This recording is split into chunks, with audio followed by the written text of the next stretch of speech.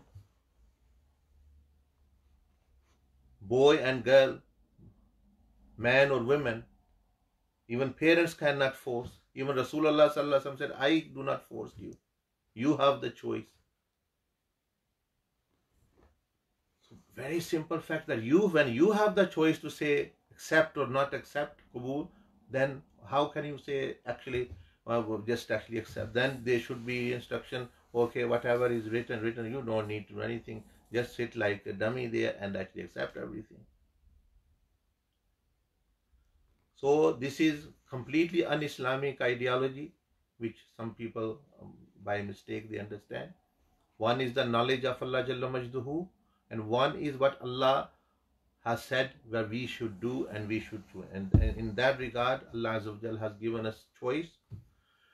And in that choice regarding marriage, we should look, firstly, we should pray istikhara, ask Allah subhanahu wa ta'ala for guidance, that He may guide us if this person is better or not for. Secondly, we should do mashwara with the people of wisdom, elderly people. Thirdly, we should think ourselves, is this person, as Prophet Islam mentioned, their akhlaq, their moral, not looking at their rich or poor or whatever. That is another preference. That is different preference you see after. Firstly, you look, is this person have humanistic values as a person, as a good person? How does he control his temper? What type of values he has in life, etc., etc. After that, also look how physically they look. So if both are acceptable, alhamdulillah. If not, then one can look for another.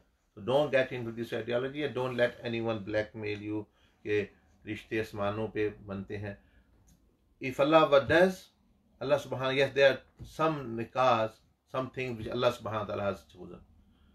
Al-Mu'mineen, our mother, our blessed mother, Sayyida Aisha Siddiqa radiyallahu anha, she was chosen by Allah subhanahu wa ta'ala to be the wife of the Prophet alayhi salatu wasalam. Sayyida Kainat, Sayyida Fatima al-Zahra, there. Sayyida Zainab radiyallahu anha, Prophet Islam had so many wives. Only Sayyida Aisha, Sayyida Zainab,